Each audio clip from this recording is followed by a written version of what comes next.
Bismillahirrahmanirrahim. Yang berbahagia datuk-datuk, tuan-tuan dan puan-puan, pegawai-pegawai dan juga anggota Angkatan Pertahanan Awam Malaysia, wakil-wakil jabatan dan agensi, seterusnya para peserta wacana nasional, struktur dan hala tuju kesukarelawanan Malaysia yang dihormati sekalian. Alhamdulillah, bersyukur kita kehadrat Ilahi kerana dengan kasih dan izinnya di pagi Ramadan yang indah ini, Isnin 10 Mac 2025 bersamaan 9 Ramadan 1446 Hijrah, bersempena Bulan Pertahanan Awam, dapat kita hadir bersama-sama ke program nasional struktur dan hala tuju kesukarelawanan Malaysia bagi tahun 2025. Selamat datang diucapkan.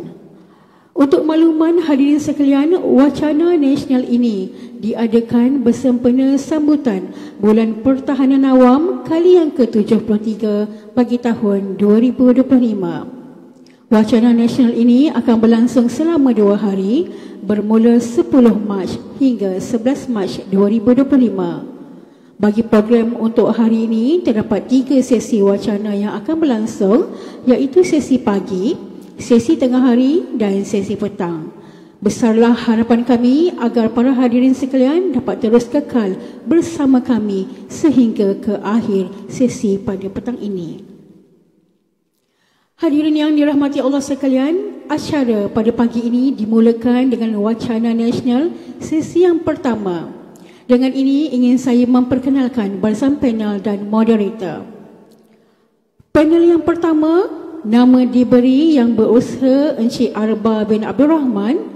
Beliau adalah penasihat di Mitsubishi Motor Malaysia MMM dan terlibat sebagai ketua jawatankuasa bagi MMM Corporate Social Responsibility CSR Program Activities yang dijalankan antaranya misi bantuan banjir, education support dan lain-lain lagi.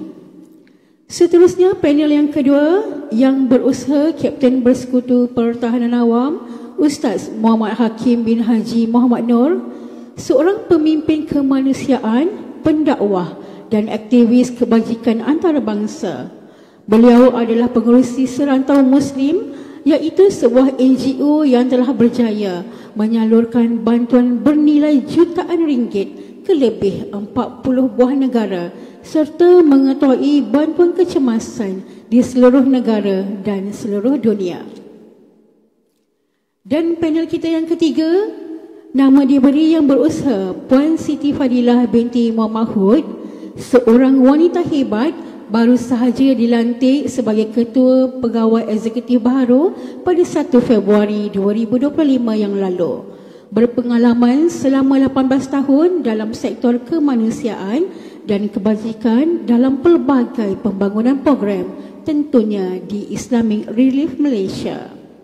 Dan bagi wacana sesi yang pertama ini akan dikendalikan oleh Tuan Moderator kita, iaitu Kapten Bersekutu Pertahanan Awam Kamal Azzuddin bin Mat Yusof.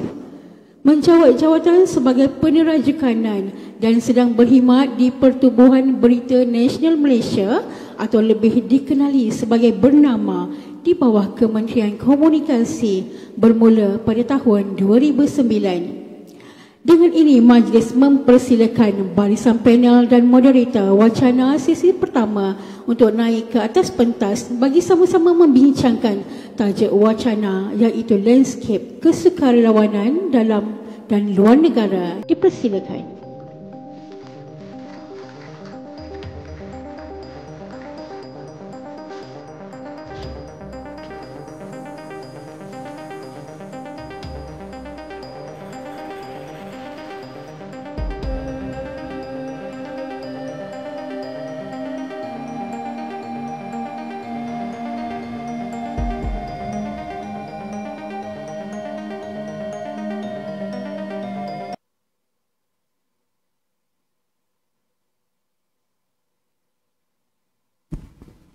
Assalamualaikum, selamat pagi. Apa khabar tuan-tuan? Semua okey?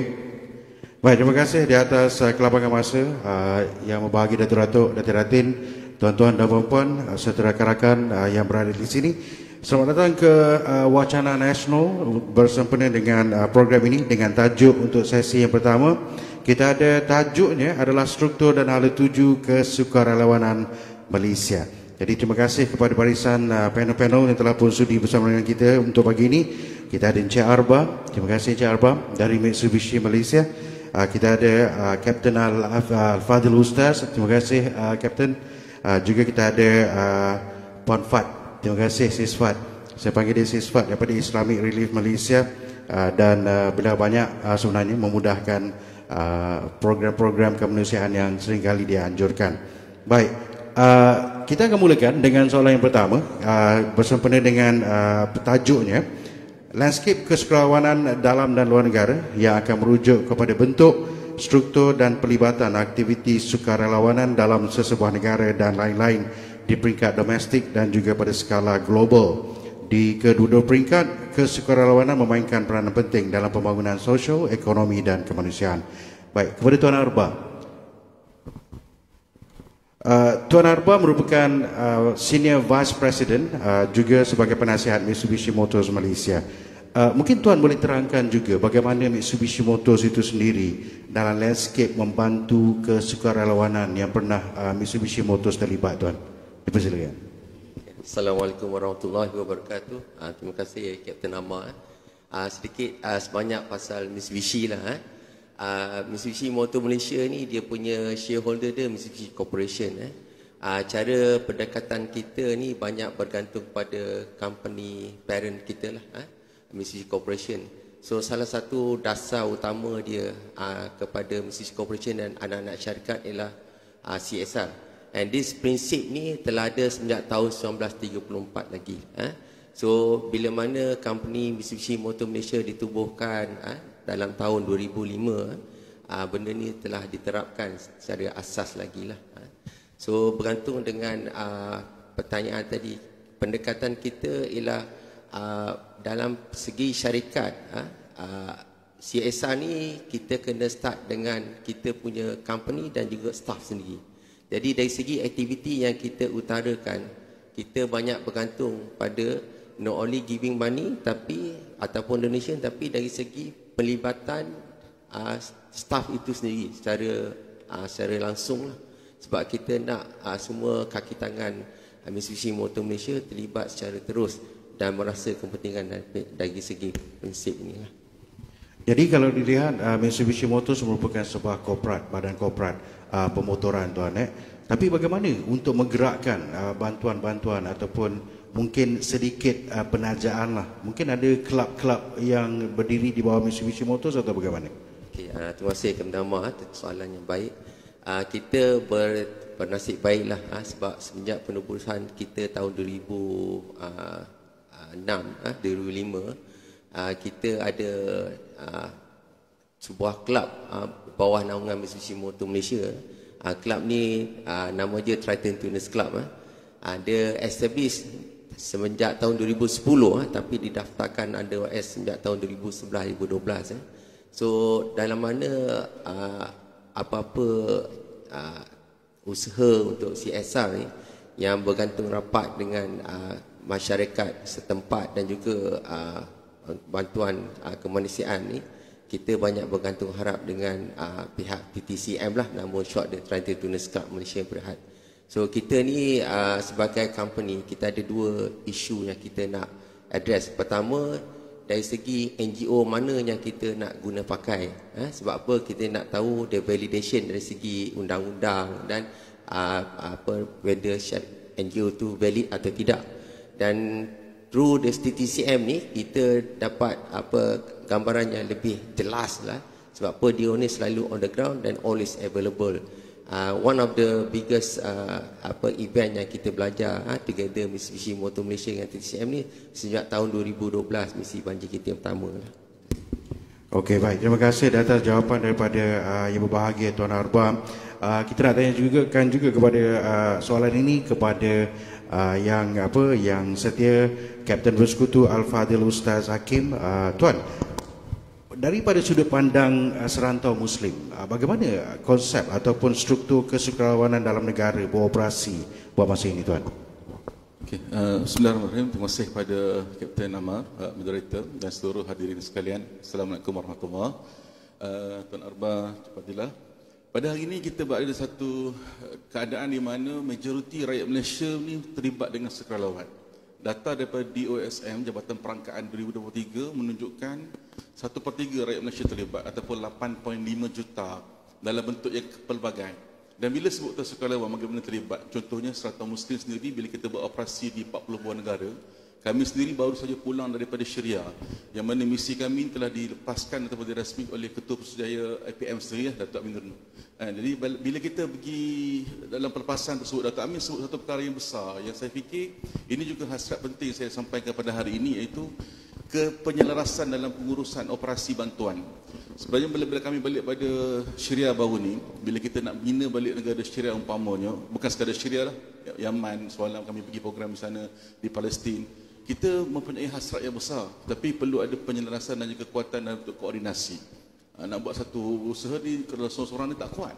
Jadi bila tanya bagaimana soalan struktur sukarelawan, kita dapati bahawa di Malaysia ni ada, saya mula dengan masalah dulu, ada 3 cabaran besar utama masalah yang ada dekat NGOs ataupun program-program sukarelawan ni. Pertamanya, tidak ada penyelarasan pusat. Bahkan kalau setengah-setengah tempat tu kita tengok dalam Malaysia umpamanya ataupun luar negara, tempat yang sama 2-3 NGO hantar bantuan, sehingga kan mungkin ada tempat lain yang tak dapat bantuan terlepas kerana tidak ada penyelarasan. Yang kedua berkaitan dengan kekurangannya data yang memberikan impak. Kadang-kadang kita ni fokus pada penerima bantuan, sedangkan di negara luar selain daripada Malaysia sudah mula mengubah cara beroperasi bukan kepada siapa yang terima bantuan, tapi bagaimana impak kepada komuniti selepas bantuan itu sampai. Dan yang ketiga masalahnya ialah kita tidak memasukkan sukarelawan sebagai elemen strategik untuk pembangunan negara kita. Di beberapa negara-negara lain diletakkan sekiranya terlibat dengan credit hour sukarelawan, ada berapa manfaat dia dapat dan menyebabkan lebih ramai terlibat.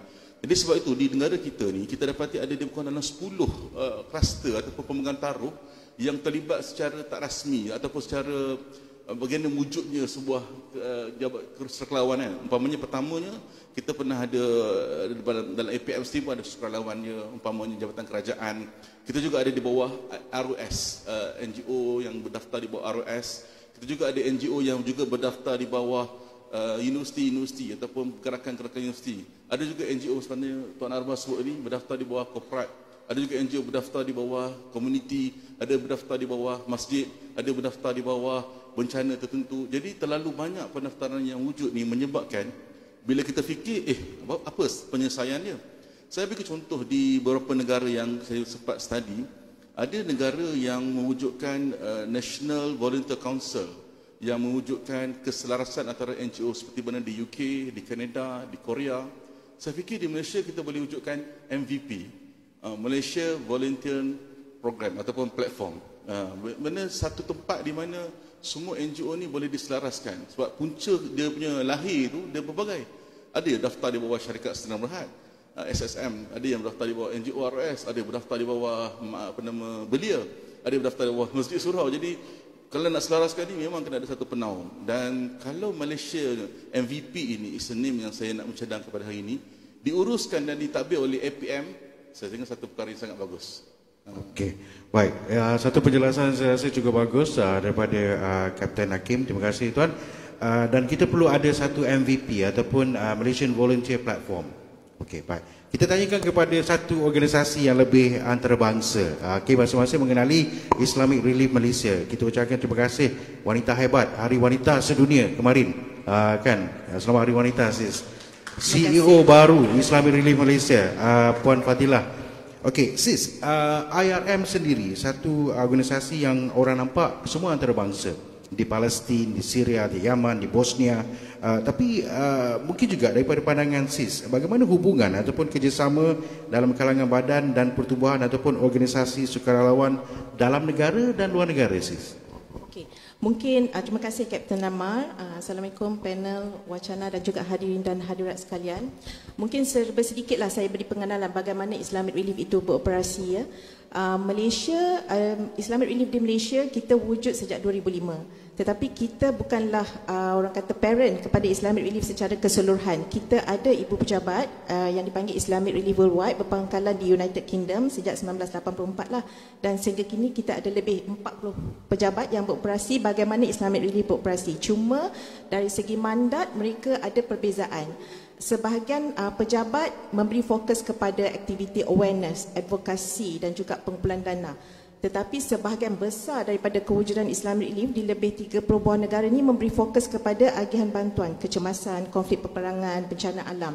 Jadi untuk dalam konteks Islamic Relief, kebiasaannya misi dan kesukarelawanan ini kita memanfaatkan jaringan pejabat-pejabat di mana Islamic Relief beroperasi lah. Seperti contohnya di Palestin, di Bosnia dan seumpamanya. Jadi di situ kalau nak kata dari segi isu koordinasi itu tiada masalah. Walau bagaimanapun sesetengah tempat di mana konflik agak kritikal seperti di Gaza, kita tetap melakukan orang kata kerjasama strategik dengan badan-badan yang lebih besar. Dia jadi payung kita lah untuk kita nak memastikan bantuan itu dapat diagihkan secara berterusan walaupun berlaku sekatan. Dalam konteks lain, walaupun kita berpejabat rangkaian di bawah payung yang sama, tapi dari segi modus operandi dan standard operation tu dia berbeza-beza. Dia akan mengikut lokaliti pejabat masing-masing. Seperti di Indonesia, mereka boleh dikatakan advance dalam pembangunan sukarelawan apabila untuk berhadapan dengan bencana dan seumpamanya. Tapi kalau di Malaysia, kami akui kita masih jauh lagi untuk dari sudut itu. Dan dari segi hubungan dengan pertubuhan-pertubuhan ataupun institusi kesukarelawanan yang lain, di sini sebenarnya sesuatu yang kita tak dapat nak elak. Apabila kita sebuah pertubuhan bukan kerajaan ataupun yang tidak berasaskan keuntungan, sememangnya menjalin kerjasama adalah salah satu langkah yang semestinya diambil nak memastikan kos pengurusan lebih efektif. Dalam konteks Islamic Relief Malaysia, apabila kita kaki tangan pun tak ramai Kapten Nama. Contohnya di Sabah dan Sarawak masing-masing ada 2 kaki tangan. Tapi dalam tempoh 2 minggu Ramadan ni kita nak menyantuni, kita nak berjumpa dengan 1000 ke 1500 keluarga setiap negeri. Kalau dengan 2 kaki tangan ni saja memang mustahil dalam tempoh 2 minggu. Jadi pendekatan kita memang kita menjalin hubungan kerjasama dengan pertubuhan yang dah memang ada sukarelawan di lapangan dan dah ada capaian di kampung-kampung pedalaman ni. Jadi dari sudut hubungan tu sudah ada, cuma saya nampak perlu diperbaiki lagi dan diperkukuhkan lagi lah. Terutama apa yang di-highlight oleh Ustaz Hakim sebentar tadi dari segi penyelarasan. Di Islamic Relief, kami sendiri tidak boleh sewenang-wenangnya bekerjasama dengan pertubuhan, melainkan mereka telah pun dilakukan background screening, due diligence, dan proses ni sebenarnya sangat panjang.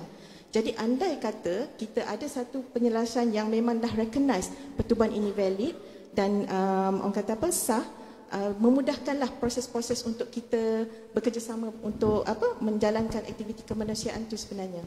Okey, secara ringkas pandangan Sisfat, apa yang boleh Malaysia lakukan, mentality change yang diperlukan untuk memudahkan semua perkara ini?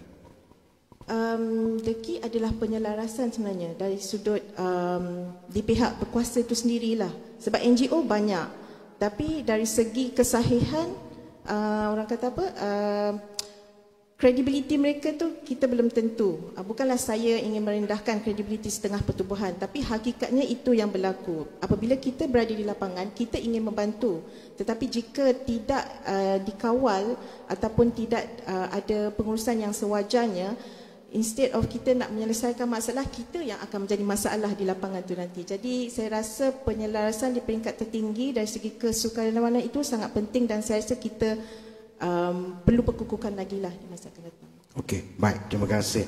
Jadi saya tahu yang berbahagia Datuk-Datuk, Datin, tuan-tuan dan puan-puan sudah sedia maklum bahawa kita APM juga mempunyai ramai sukarelawan rela juga mempunyai ramai sukarelawan yang bertugas menjaga keamanan dengan penubuhan unit-unit yang saya rasa gempak. Tahniah kepada rela.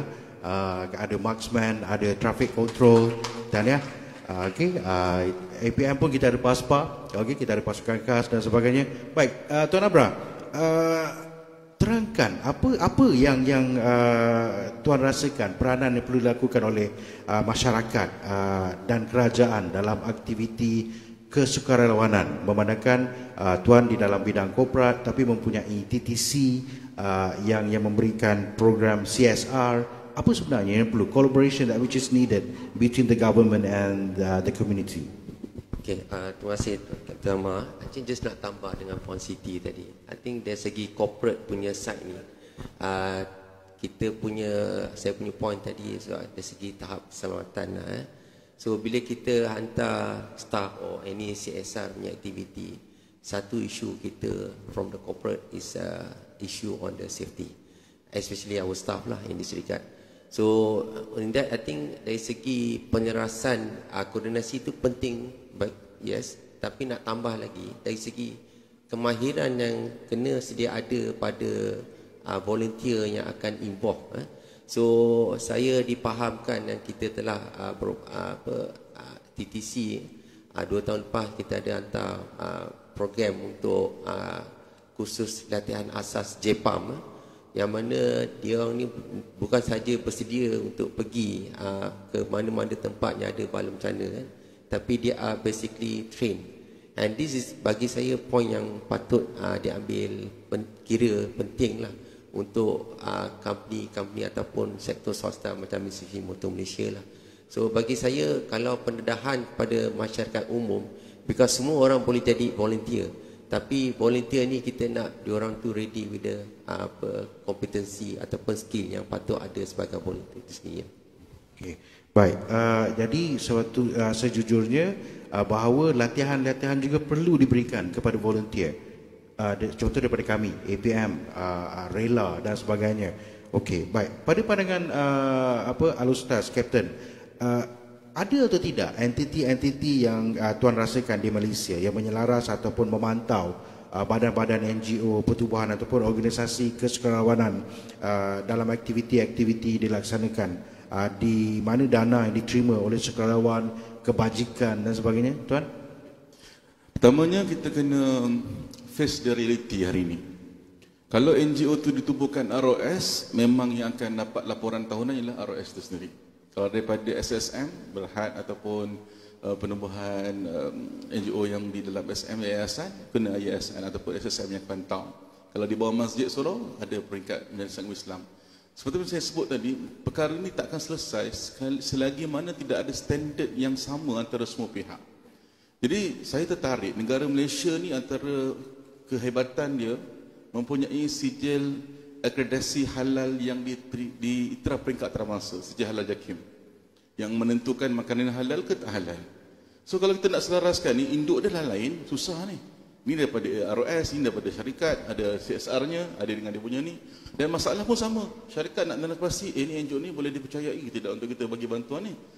Partner kita dalam luar negara ni, kita nak kena pasti macam mana.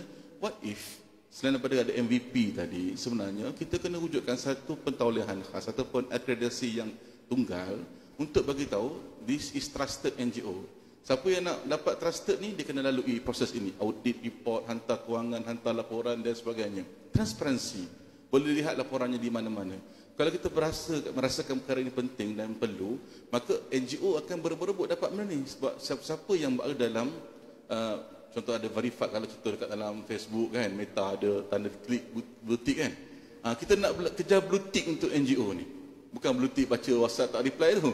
Maksudnya kita nak dapat kepastian, this is no doubt. Everyday is being verified by one certified body yang diiktiraf. Dan saya ingat kalau tak ada orang nak ambil pelayanan ni, mungkin boleh APM mulakan dulu. Sebab it's a things yang masih belum ada keselarasan antara department ni, antara jabatan-jabatan yang wujud. Kalau itu dapat dibuat, Masya Allah, saya fikir akan selesai isu defisit trust. Saya bagi contoh pada hari ini, pada bulan Ramadan ni umpamanya, mana-mana NGO yang saya jumpa secara personally mengeluh collection untuk kita memberi bantuan di luar negara khususnya ataupun dalam negara dah sangat berkurangan. Kenapa jadi macam tu? Kerana ada beberapa isu-isu mutakhir ini saya tak perlu sebut, tapi dalam sudut umumnya orang rasa ragu-ragu. Isu kepercayaan, defisit trust. Sebab tu perlunya ada akreditasi ini. So kita tak yang boleh dibuat untuk dalam negara maupun luar negara, sis. Dari segi modul, modul, elemen dan juga komponen. Okey. Saya nampak di sini Kapten Amar, sebab sukarelawan ni dia ada dua bila dengan organisasi seperti kami, sama ada secara individu atau berkumpulan.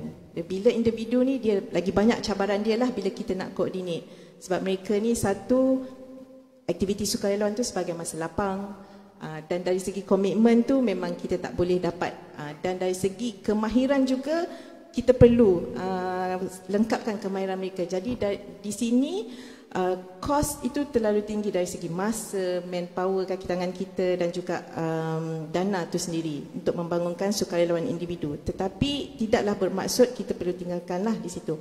Apa yang kami lakukan adalah kita adapt bagaimana rangkaian pejabat yang advance dalam pembangunan sukarelawan ni, seperti di United Kingdom, di South Africa. South Africa contohnya saya boleh kongsikan, mereka besar capaian, tapi antara pejabat yang kos operasi dia sangat minimum, sebab mereka memang memanfaatkan jaringan kesukarelawan. Jadi kita belajar daripada pejabat-pejabat ni dan kita ambil basic modul apabila kita nak bangunkan sukarelawan kita, dan dia ada elemen core humanitarian standard, people in aid, Red Crescent dalam induction. Walaupun induction tu setengah hari punya kos kepada para sukarelawan, tapi kita harapkan dia sedikit sebanyak memberi pengetahuan asas lah, perkara-perkara yang boleh dilakukan, yang tidak boleh dilakukan apabila di lapangan. Sebagai contoh ya, sukarelawan kita apabila berada di lapangan, mereka tak berapa jelas apakah orang kata kekangan-kekangan dari segi social media, konten dan sebagainya yang boleh mereka paparkan apabila mereka melakukan aktiviti kesukarelawan. Sebab mereka perlu tahu setiap konten ataupun cerita-cerita yang mereka nak kongsikan perlu mendapat konsen orang yang dibantu di lapangan, dan tak ramai yang cakna bab tu. Jadi itu antara yang kita selalu tekankan lah. Dan yang lain dari segi basic-basic kemahiran, contohnya mereka apabila berada di luar negara, apabila kita berada di satu-satu checkpoint pemeriksaan, bagaimana perlu dari segi bahasa tubuh badan, dari segi reaksi dan sebagainya, itu kita bekalkan juga. Jadi mana yang baik kita dapat daripada rangkaian pejabat tu kita cuba terapkan. Cuma kita di sini ada satu kekurangan lah daripada pihak Islamic Relief di Malaysia sendiri, ialah mungkin kita memang perlu ada satu standard yang diiktiraf modulnya oleh satu pertubuhan yang kita boleh guna pakai apabila kita bersama dengan sukarelawan. Jadi apabila mereka bersama Islamic Relief atau NGO lain atau pertubuhan lain, mereka pegang standard yang sama. Tidak terlalu pelbagailah di situ. Kalau tidak nanti bila di lapangan, oh kami dengan NGO ni boleh, kenapa dengan NGO ni pula begini. Jadi dia berlaku campur aduk di situ. Jadi untuk kita elak cacat morba, kena ada satu platform macam Ustaz Hakim cakap tadi lah. Okey, baik. Tuan Arba, selaku sebuah korporat yang tidak mempunyai satu NGO lah sebenarnya, tapi hanya sebuah kelab yang bergerak menyampaikan bantuan yang disediakan oleh Mitsubishi Malaysia, apa yang Tuan lihat cabaran utama oleh organisasi ataupun kelab, persatuan, komuniti dalam melaksanakan program-program mereka, Tuan? Okay.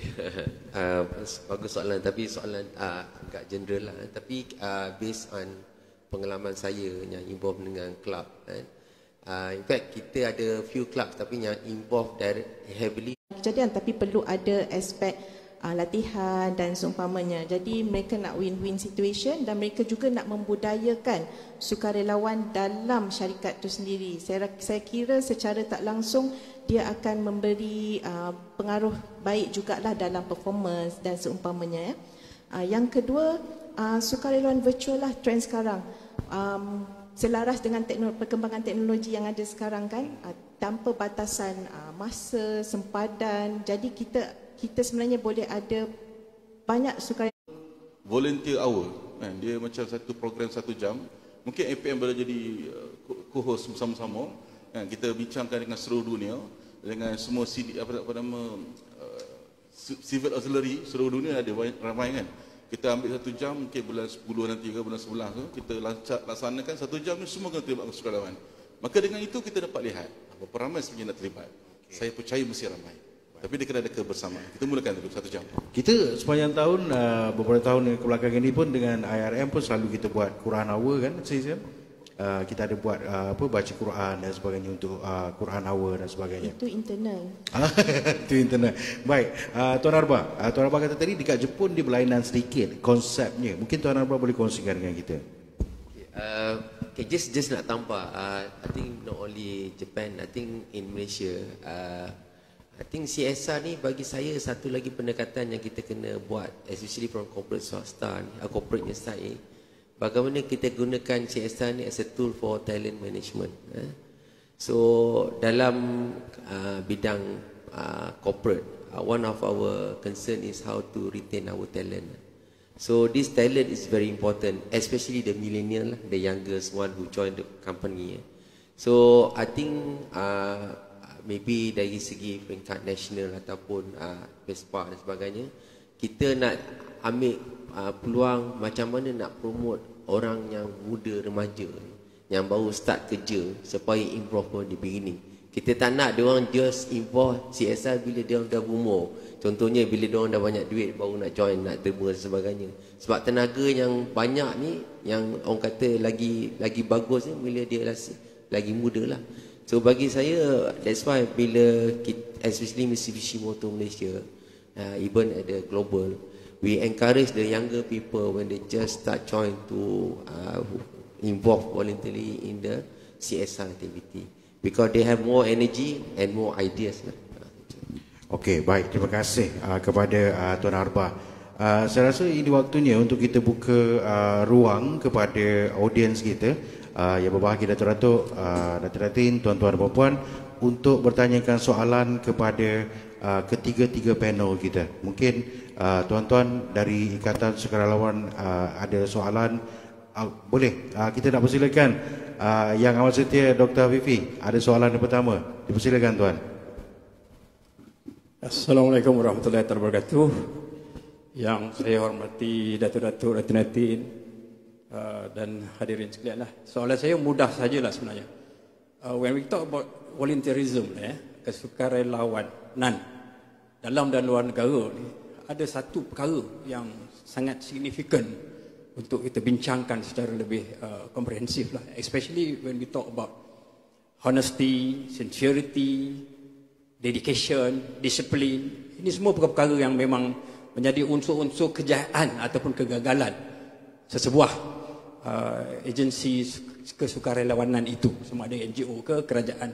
Seperti EPM ini sendiri dalam agensi atau organisasi sukarelawan ini agak sukar untuk kita berjaya lah.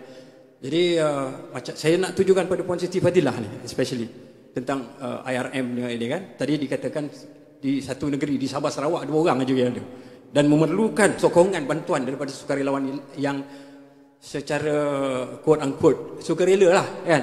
Sukarela APM dibayar allowance RM8 1 jam. Tapi sukarela yang pure sukarela ni, yang datang daripada hati sanubari mereka ini, agak sukar untuk kita dapat sebenarnya. Kalaupun dapat untuk minimal boleh berjaya lah, organisasi itu boleh berjaya. Tetapi kalau dalam aspek sukarelawan yang memang mungkin dia ada udang sebalik batu lah, nak masuk sukarelawan ni, nak membantu agensi-agensi itu, dia mesti dapat sesuatu. Ada yang dia target lah, nak naik pangkat ke, kan, nak pakai uniform ke, nak senjata api ke, macam-macam. Jadi itu antara perkara-perkara yang perlu kita lihat lah. Jadi macam mana Puan Siti nak menapis, tadi saya dengar tadi ada tapisan tubuh makan masa yang agak panjang sangat untuk menapis seorang-seorang diterima sebagai volunteers di dalam IRM. Itu saja. Terima kasih. Terima kasih doktor. Dipersilakan sis. Terima kasih doktor atas soalan tu. Dia agak sukar lah ya. Dari segi tapisan tu macam di dapur lah, dia ada pelbagai lubang tu, ada banyak saiz. Jadi yang aspek yang besar sekali dalam sukarelawan, kalau di peringkat individu, kita tak adalah tapisan yang ketat, tapi lebih kepada kerelaan mereka untuk bagi komitmen. Jadi dekat situ kita tetapkan orang kata apa, level, peringkat-peringkat. Kalau yang basic, program begini sajalah yang dia boleh sertai. Tapi kalau yang advance, yang tu ada lagi saringan yang lebih ketat. Kena ada interview, kemudian kita kira lagi berapa hours komitmen mereka dan seumpamanya. Tapi dari segi keikhlasan tu susah nak ukur. Sebab masing-masing kita tak boleh buat kerja Tuhan nak lihat mereka ni benar ikhlas ke atau ada udang di sebalik ni.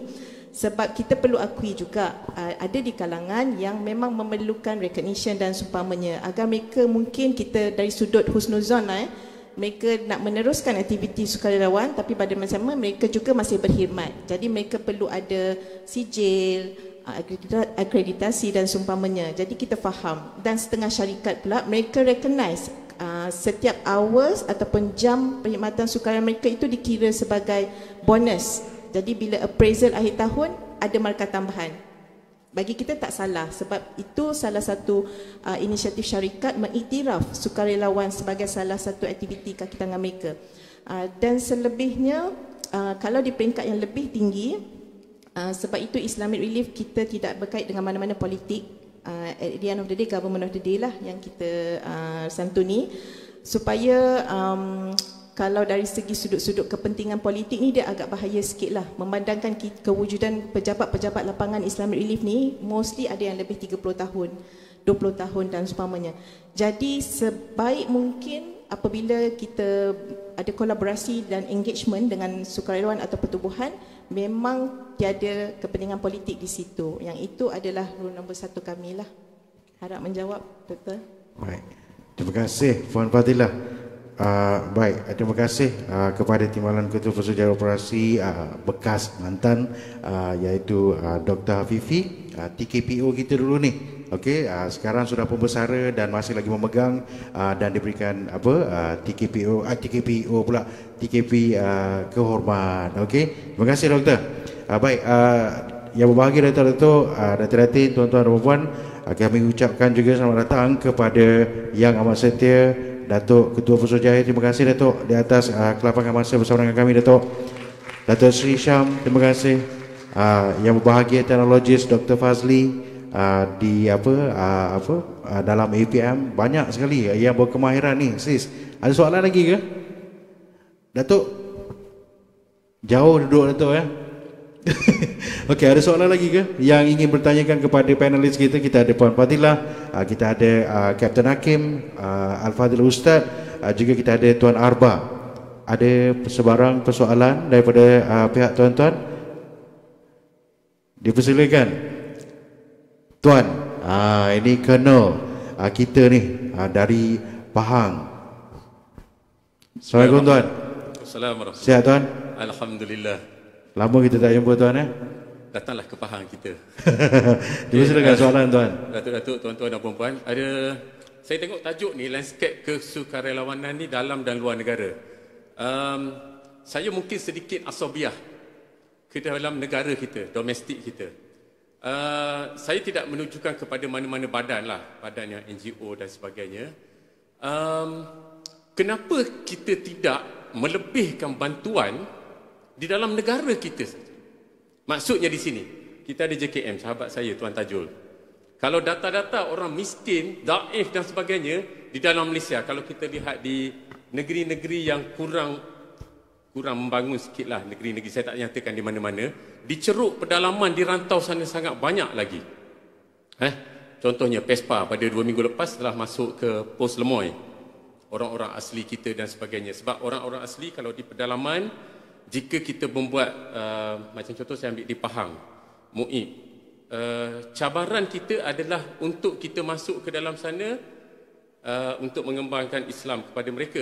Tetapi apabila kita kurang masuk di sana, menyebabkan mereka mudah sangat tergelincir ke agama asal dan sebagainya. Jadi soalan saya itu sajalah, kalau bolehlah kita lebihkan untuk domestik kita di seluruh negara di dalam Malaysia kita ini. Itu saja soalan saya. Terima kasih Tuan Cik Adam, terima kasih. Mungkin Ustaz nak jawab ke? Okey, baik.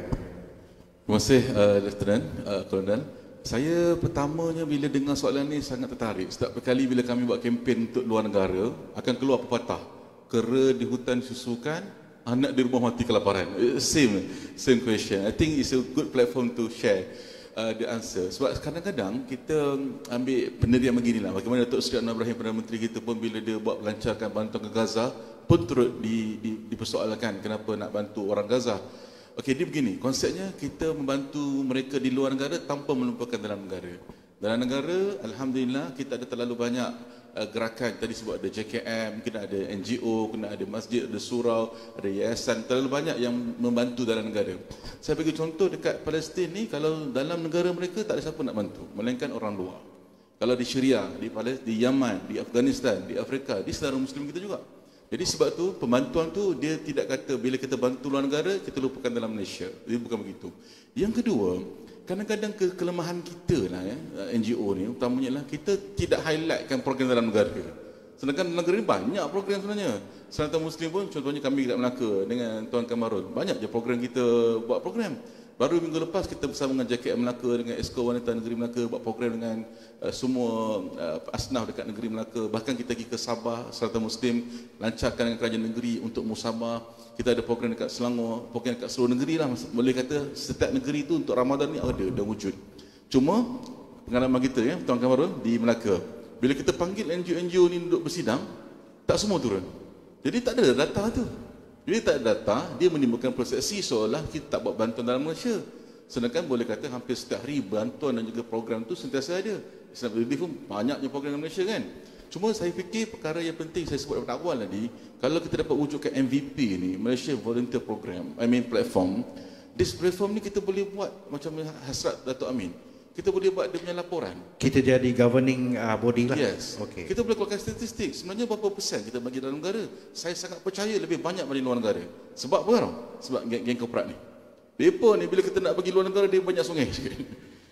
Minta dana luar negara. Dalam Malaysia boleh, dalam Malaysia. Jadi secara tak langsungnya banyak juga program dalam Malaysia. Sebab tu tanya korporat betul jadi lebih mengutamakan program dalam Malaysia. Cuma saya sebut tadi isunya pelaporan. Kadang-kadang NGO ni buat program dia ikhlas, tak nak melaporkan ikhlas, tak ada siapa, ataupun mungkin daripada struktur tu tidak ada yang melaporkan secara umum. Begitulah ke Allah. Baik, terima kasih Al-Fadhil Ustaz, Kapten Bersekutu Pertahanan Awam Hakim. Baik, soalan yang terakhir, silakan tuan. Bismillahirrahmanirrahim. Assalamualaikum warahmatullahi wabarakatuh. Salam sejahtera. Datuk-datuk, datin, tuan-tuan dan puan-puan yang sekalian. Saya Osman bin Mawi dihantar oleh satu NGO yang telah ditubuhkan sejak 1946. Okey, ada 2-3 perkara saja yang saya cakap. Tuan, saya sangat bersetuju diadakan sijil halal. Kita di Malaysia ini menghadapi satu krisis kebolehpercayaan dan juga keyakinan. Termasuk CSR pun. Kadang-kadang perkara ini kalau tidak diakreditasikan jadi masalah berpanjangan. Saya sangat bersetuju tuan-tuan kalau boleh mulakan dengan panggil SSM, panggil ROS, duduk sama-sama macam mana kita nak selaraskan perkara ini. Okey, yang kedua tuan, saya sangat bersetuju tuan. Orang susu apa tadi? Kera di hutan disusukan, anak di rumah mati kelaparan tuan. Minta maaf tuan, saya ni dah lama sangat tinggal apa benda-benda macam tu, jadi tak boleh salah. Tetapi ayat yang paling cantik sekali ialah di situ. Ya. Okey, saya terlibat dengan satu program sebagai rakan strategi JKM. Kerajaan memperuntukkan sebanyak tahun 2025 sebanyak 22 juta untuk program warga emas dan juga OKU di dalam negara. Okey, di mana yang kita lihatkan perkara ini akan menjadi masalah apabila negara diisytiharkan sebagai negara tua pada 2030.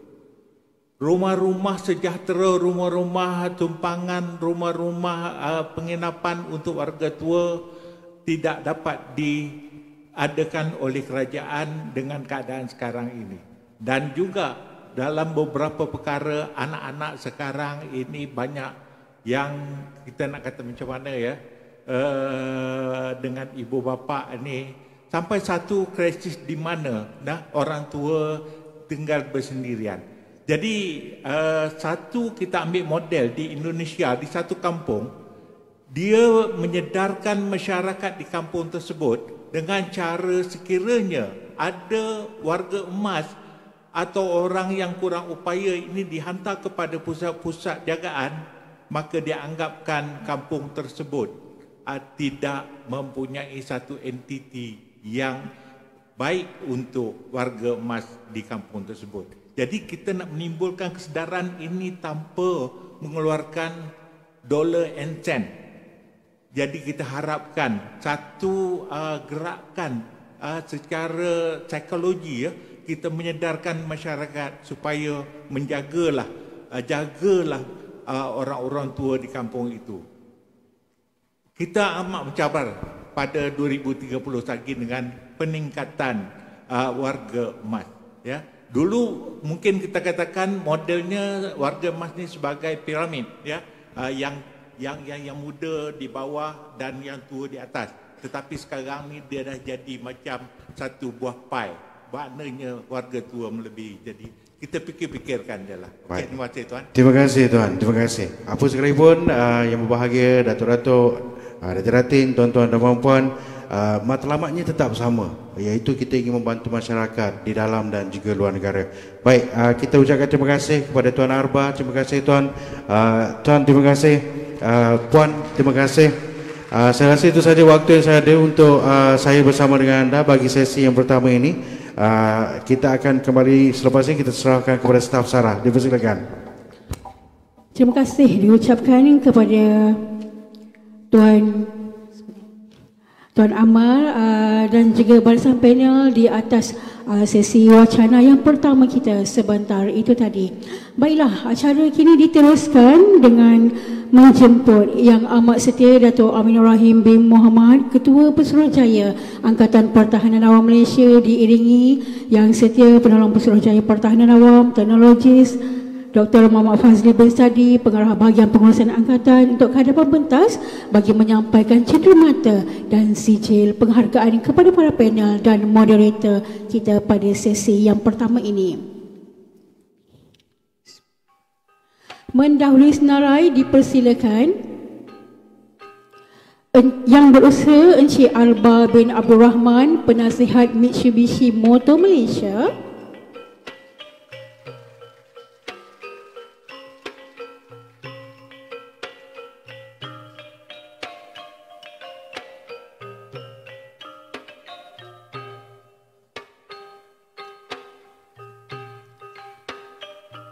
Seterusnya dipersilakan Yang Berusaha Kapten Bersekutu Pertahanan Awam Ustaz Muhammad Hakim bin Haji Muhammad Nur, Pengerusi Serantau Muslim.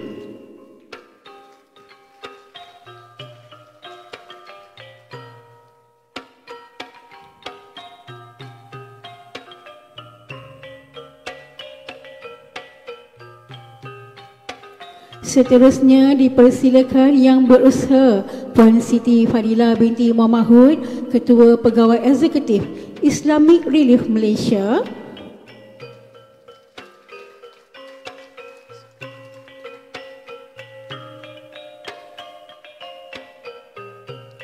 Dan dipersilakan Yang Berusaha Kapten Bersekutu Pertahanan Awam Kamal Azuddin bin Mat Yusof dari Bernama selaku moderator kita pada pagi ini.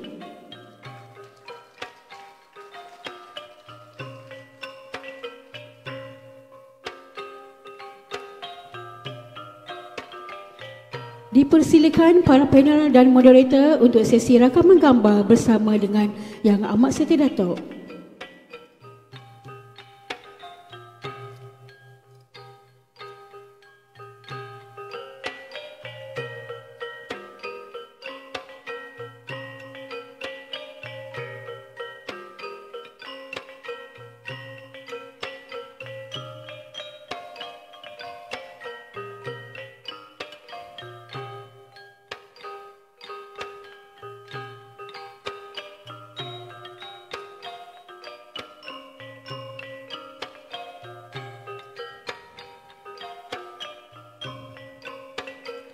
Terima kasih diucapkan kepada Yang Amat Setia Datuk Aminur Rahim di atas penyampaian cenderamata dan juga sijil penghargaan sebentar itu tadi.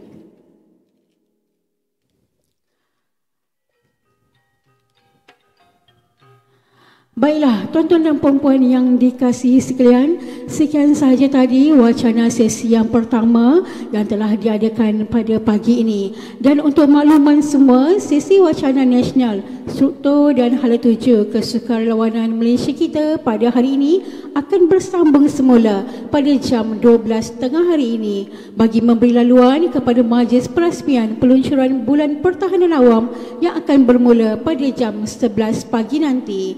Oleh itu, dimohon agar para hadirin dapat terus kekal untuk berada di dalam dewan ini. Terima kasih.